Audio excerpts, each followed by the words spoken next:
Jadi ini ada konservatisme di mana-mana.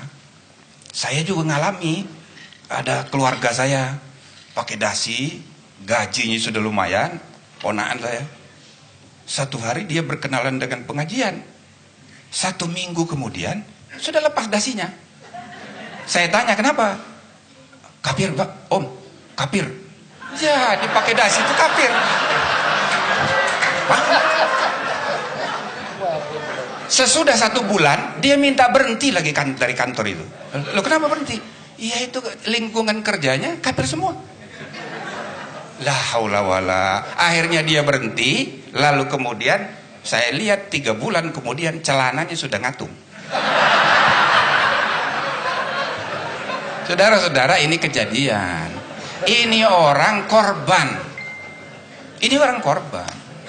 Jadi bagaimana? Dan korban seperti ini banyak sekali. Di masing-masing agama konservatisme begini ada.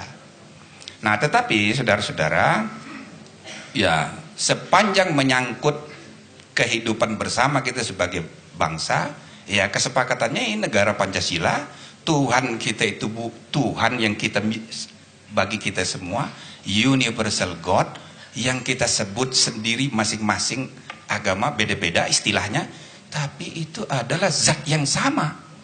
Jadi kunci yang harus kita kembangkan ke depan, bagaimana pola hubungan ke Indonesia ini yang inklusif dan universal. Kalau kita bicaranya hanya halal haram, sulit kita ini berkomunikasi antar agama. Tapi kalau kita bicara etika, semua agama punya sistem etika yang sama. Dan kalau kita dalami, cuman istilahnya saja yang beda. Satu pakai bahasa Arab, satu bahasa Sanskerta, satu bahasanya bahasa Tionghoa, satu bahasa apa lagi. Tapi kalau didalami, ya ampun, sama.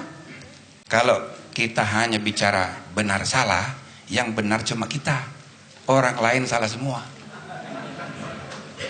Kalau kita beragama itu hanya halal haram, yang halal cuma kita, yang lain itu haram semua.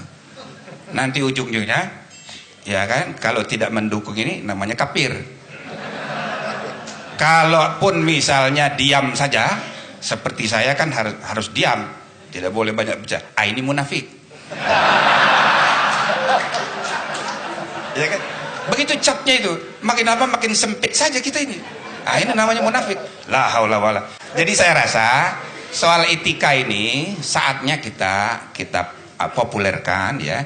Tidak semua masalah bisa dan harus kita selesaikan dengan perspektif benar salah. Tapi ada yang sama mulianya ialah baik buruk. Ya kan? Saya sering menggambarkan secara bersoroh, kalau Anda beragama hanya perspektif benar salah, baru separoh. Beragama itu baru separoh. Nanti menjelang mau masuk surga oleh malaikat di stop. Dulu, hanya halal haram saja. Baik buruknya belum. Paling kurang, masuk surganya belakangan. Orang lain dulu. Nah, jadi saya bilang, kita jangan hanya selesai di urusan legalitas. Kemajuan peradaban suatu bangsa diukur oleh bagaimana tradisi beretika itu. Ya, sudah menjadi bagian dari kehidupan nyata. Kita masih belum.